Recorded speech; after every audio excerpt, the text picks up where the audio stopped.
it's very good to be back in Athens. Appreciate the Hellenic chapter's invitation. This is one of my favorite places to come to have to give a presentation. I'd come without it, but anyway. So today I'm going to talk about trends, things that I see happening in technology, in buildings, and tools around that, just to give you some background. I'd like to start my presentations off by talking about energy, and energy equals carbon for the most part.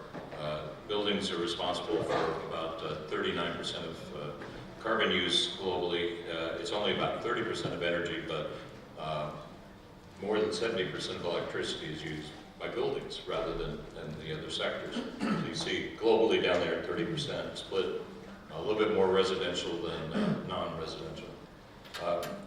The best example, though, of the two extremes are the third and fourth columns. There we have China and Hong Kong. In China, it's around 20% now for, actually this chart's a little out of date. This is an older chart, sorry about that. But it's now about 20% for buildings, and it has been growing. It's doubled in the last 20 years in the building energy use in China. So, but still, 65% of the energy in China is for industry, and that's where all the carbon is as well. If you go look at Hong Kong on the other extreme, 65% of Hong Kong's energy is buildings. It's finance, it's business, it's not industry. Industry is less than 5% there. Transport's quite large. They've got very fabulous set of public transport there. And you see varies, Greece, 40% for energy in our buildings here, about 20% for industry. So the US, we're about at 40% as well, so very similar, but a bit more on the industry side. But depending on where the economy is focused, different things. So I'm going to use these as examples just to talk about a few things. But so buildings, industry, if we wound the clock back to the 1960s, the US industry would be up at that same sort of range, 65% for industry. But our buildings are changing. Our houses are different than they used to be. Traditional heating, water, cooling, appliances, but even in the US, computers are now showing up on there. But there's this other use sort of category, 25%, and it's all of the little devices we now have. I have 25-year-old twins. Only one is home now. Both have graduated, but I wonder why sometimes the internet's slow. And I go onto the router, and there are 18 devices connected to the router. And 6 or 7 of them are my son's. He's got all these things going at once. And so a lot of small things have crept into our lives in terms of energy use.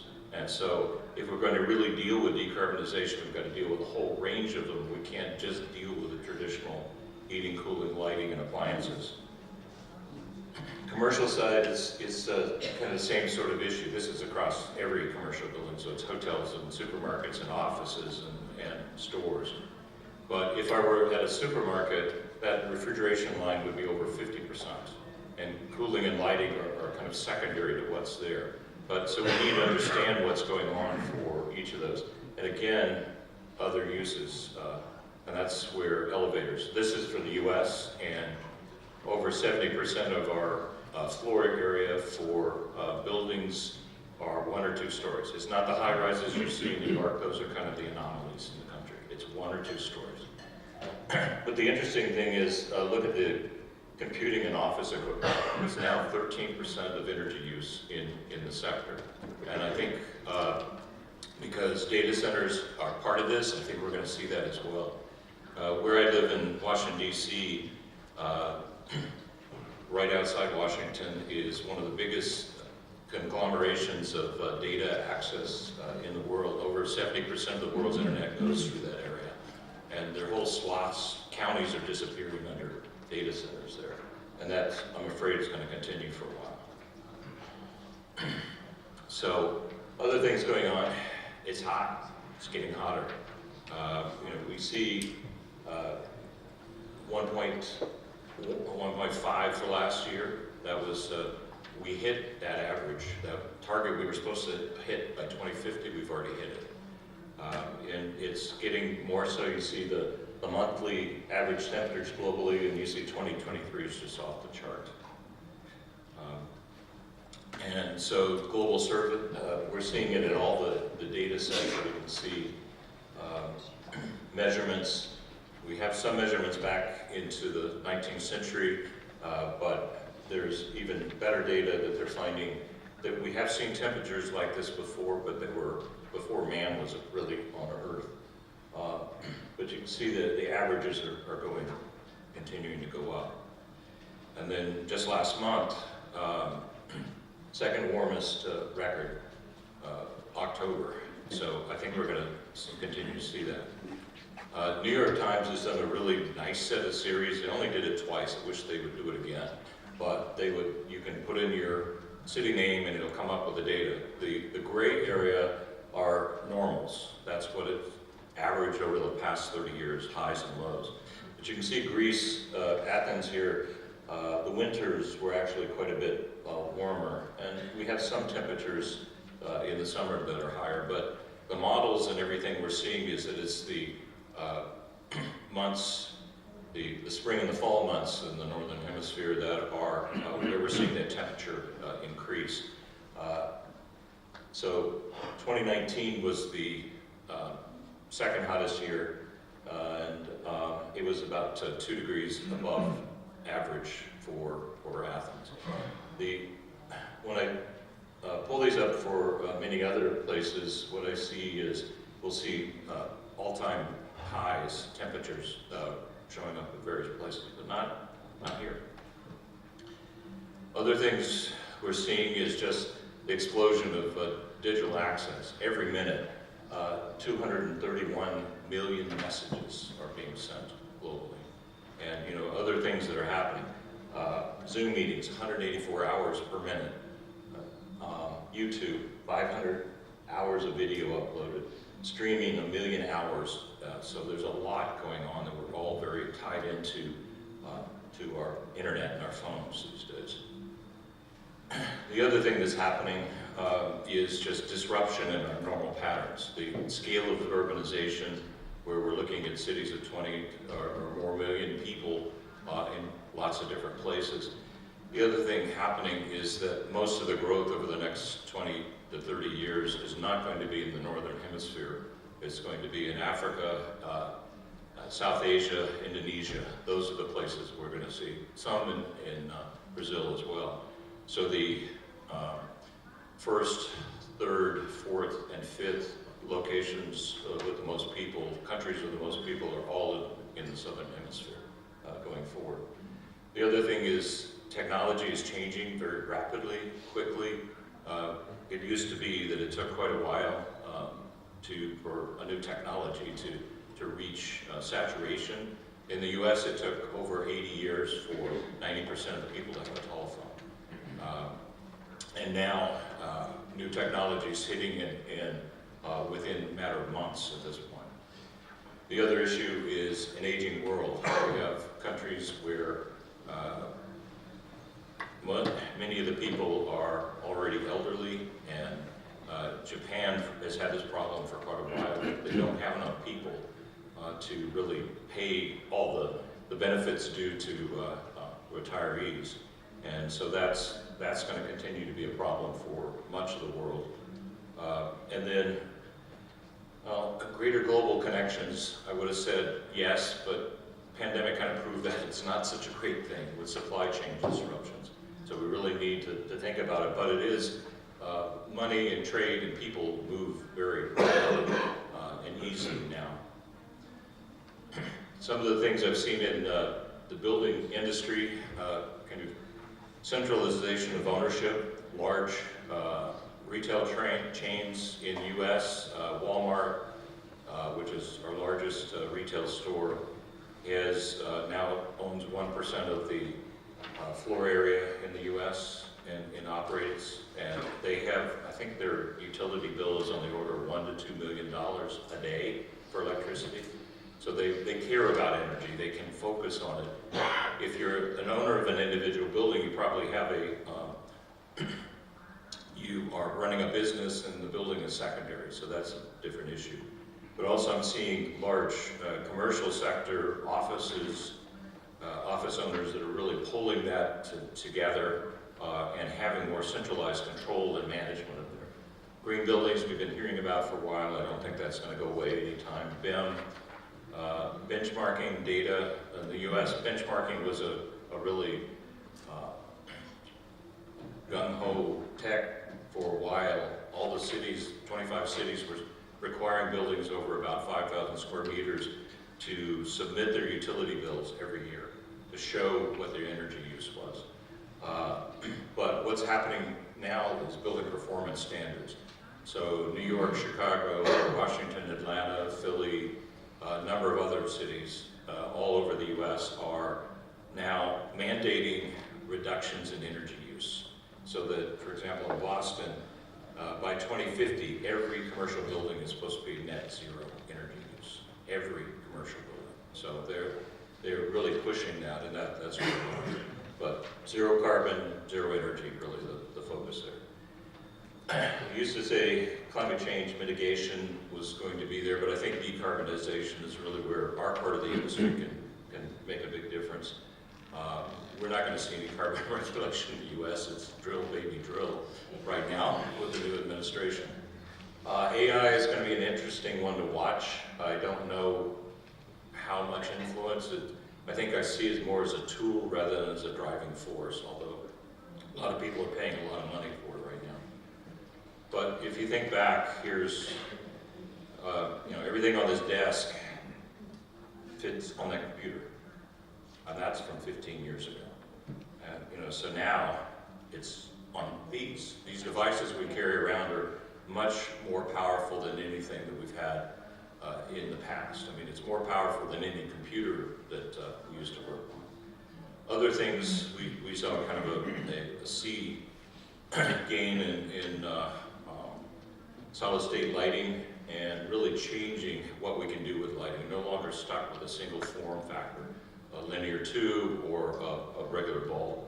And you're seeing that kind of uniformly, and it happened very quickly from prototypes to what's available. 15 years ago, we redid our basement and put in LED fixtures, and they were $65 a piece. Now they're 10, and so it's just a big change. It's cheaper to do that than anything else. Also, generally the LEDs last for decades. You don't ever have to replace the bulb, so it's changing. But a lot of places we're seeing it is used in external lighting, street lighting, things like that.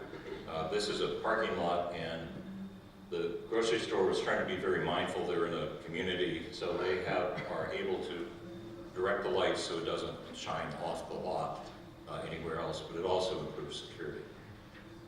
Of course, sensors and controls, and I've seen a lot of things happening, particularly with wireless and even wireless charging of devices and various things. How do we do that? Because the expensive part about doing a control system is the wire, and it costs a lot of money to get the wire back to the system. But that's what it is going to power IoT for that. Super envelopes, lots of different technologies, glazings that are happening, materials, green materials as well as just better materials as well. One of the more interesting things is 3D printing, additive manufacturing. And I thought it was kind of cute. I've been seeing it for 15 years or so, kind of little scale things. And then I started seeing concrete being poured with the machines. I did see something the other day that actually there was a concrete machine back in the 1950s that did this 3D printing.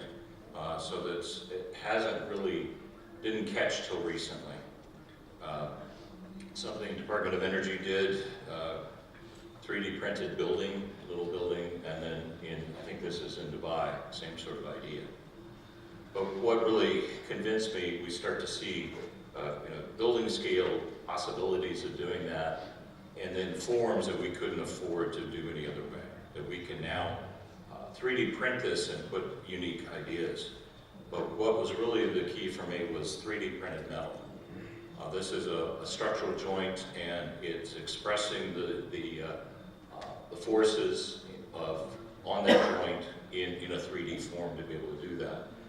So if we're able to start putting metal together and concrete, we've got the basics of our buildings today. PV, photovoltaic power, of course, the cheapest source, lots of different forms for it. But this was kind of cool. I haven't seen it out as a product yet, but that's a transparent photovoltaic panel. And so now maybe our glass becomes PV, so that we don't have to worry about other things. I haven't seen it in the market yet. Yeah? Okay. I think this was from Michigan. Yeah. But then other things, fuel cells and microturbines and direct current and batteries really are kind of hitting the market. There's products there that you can buy, a little fuel cell, and power your battery. You're off-grid, you can take this with you if you're out in the wilds camping somewhere. But the scale, I'm sorry, I have a name on it, but in Australia they've now put in 500 megawatts of backup battery power for the utility grid to be able to do that, and they really like what's going on. So our codes are getting better. This is 90.1 starting from 9075 to, I don't have the most recent year on here, but we're about 70% below where we could be or were in 75. And that's really been moving forward. So grid and solar now generated over 1/10 of electricity a couple of years ago. That's growing. It's the 4th largest source. In the Americas, over 13%. South America, Chile, 21%, and Uruguay is 46% today. Brazil may look low, but Brazil was a zero carbon grid for many years because they had such hydro. And so, but all the new is not. Africa, not pursuing it very much, but Mauritania and Morocco are, as well as Kenya, so we've got good there. Kind of the disappointing one is Nigeria, which is the largest economy in Africa, but they're an oil and gas economy. So, Asia, China, up at 11%. They are pursuing it in a big way, but many of the others are a bit behind. But Europe is, well, we'll start there, but Australia 21%, and they are really embracing it in a big way. But Europe is where it has really, Greece, this is from 2021, so I'm sure it's over 30% now. Spain and Portugal over 30%. Denmark is up over 50%. There are days where they're completely renewable, and that's happened quite a bit. So,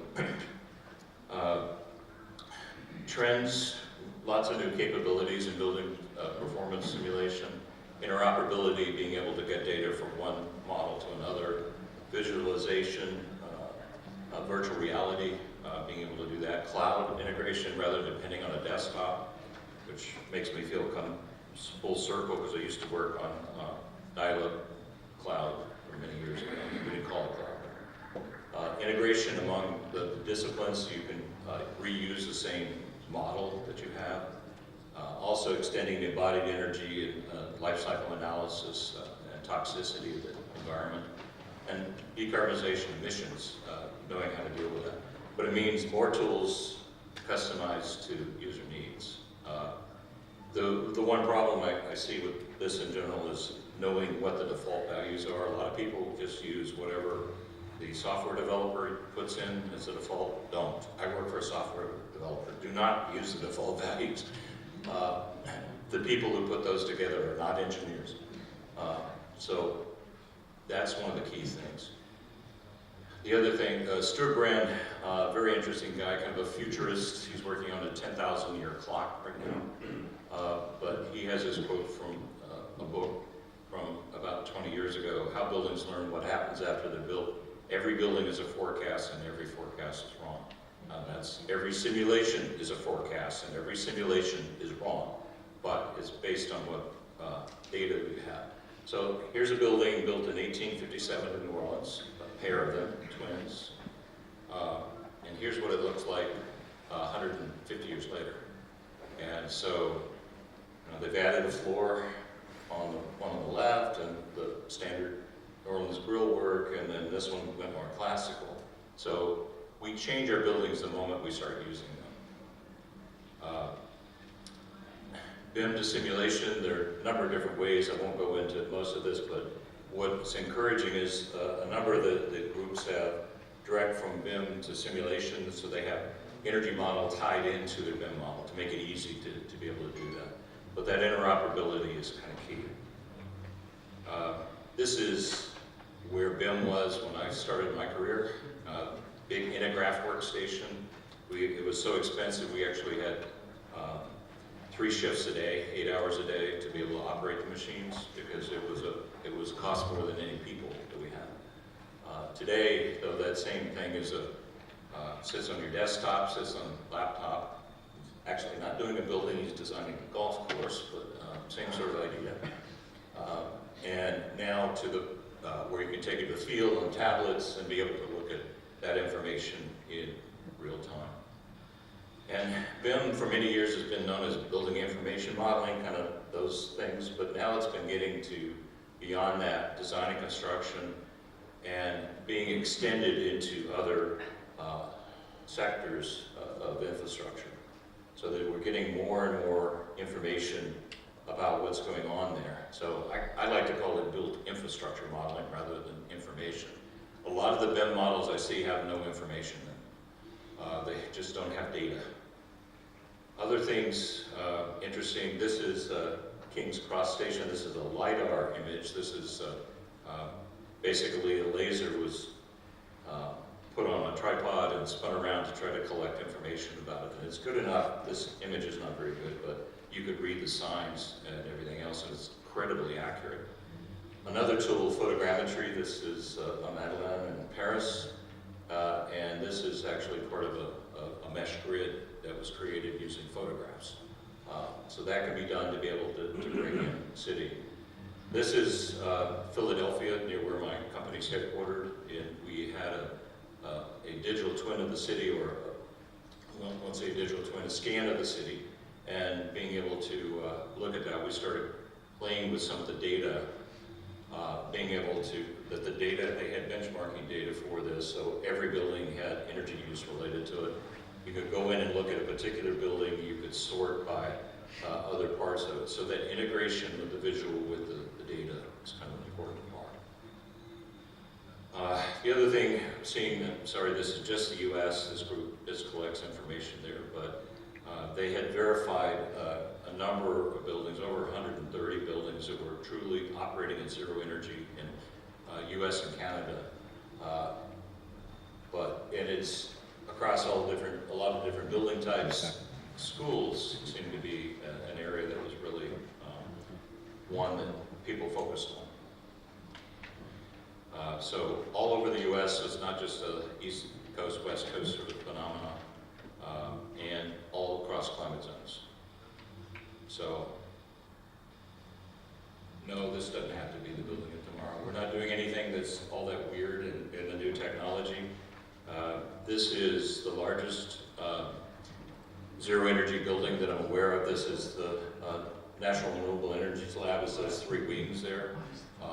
And they have been operating at zero energy since 2010. It was a design build project, and the contractor had $1 million incentive to meet that zero energy target. So they had a lot of incentive. But it's also happening in other places. A drugstore there created a new prototype. I don't think they've taken it any further.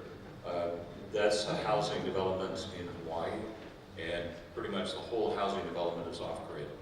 They don't, it's cheaper than anything else. And then another project there in Seattle. So, in summary, we are seeing massive changes in building materials. We'll see whether they get adopted. But building enclosure and construction methods are going to continue to drive where we're moving. We've got new software capabilities and ways of getting data from BEMP, from LiDAR, from other things to be able to create models. Working with a university right now that is actually trying to recreate energy models from the data that the 3D data you get on Google Maps.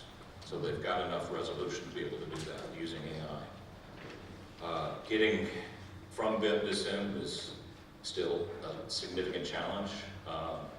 The data are often not in the model, so it's very difficult. Nothing we can do, so winds up black box defaults become a problem there. LiDAR, photogrammetry, good tools to offer to bring that in as well. I didn't really cover this, but the quality of any simulation is only as good as the data you put in. So GI, GO, or garbage in, garbage out.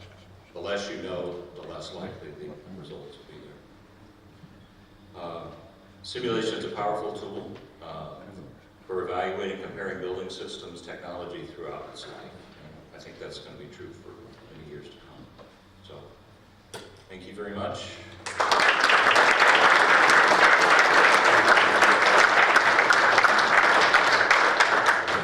Thank you, Dr. Crowley. Let me say one more thing. Related to my day job, but there's a data set that has several thousand weather files for Europe. These are all data through 2023. So if you're interested in that, let me know. Thanks. Thank you again. And thank you for giving us a big picture and all these interesting trends about buildings, technologies, and tools. Please fill in the questionnaire that has been given to you for Mr. Dr. Crowley. And are there any questions? Yes.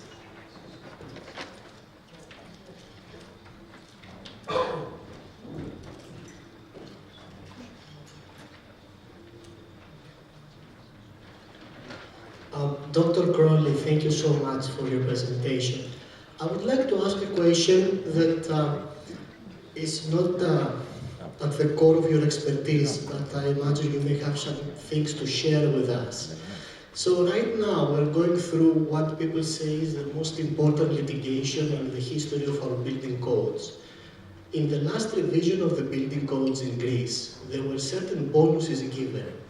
Some of them related to the energy performance of buildings, based on how the local energy code classifies buildings, that led to the increase of the floor area ratio, συντελεστή in Greek. Okay, some others gave an increase in building height.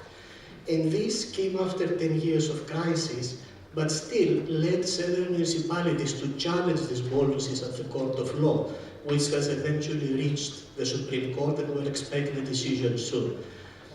What are your experiences and your suggestions from similar efforts in other parts of the world? I know in the United States there are several of these initiatives on how to effectively and efficiently promote energy improvements in buildings through bonuses at the code that do not disrupt local communities and actually lead to the intended result. Well, the U.S. is not a good example for that. Only about 2/3 of the states actually have an energy standard, but most major cities do, even if their state doesn't. And states vary on when they implement the various pieces, but I think, as I showed you in the slide showing 90.1, that is the basis for our International Energy Code, as we call it. It's really a national energy code, and that's adopted at various levels. The problem is most people are back up the curve. They've not adopted the most recent thing. But from about 10 years ago till now, there have been a lot of very positive changes in the code, push more toward performance-based, rather than trying to depend on ratios, window to wall ratio. If your building is actually performing, does it matter whether you have 70% glass or whether you have 40% glass? And that, I think, is really where we're pushing. The other change I'm seeing is really a push to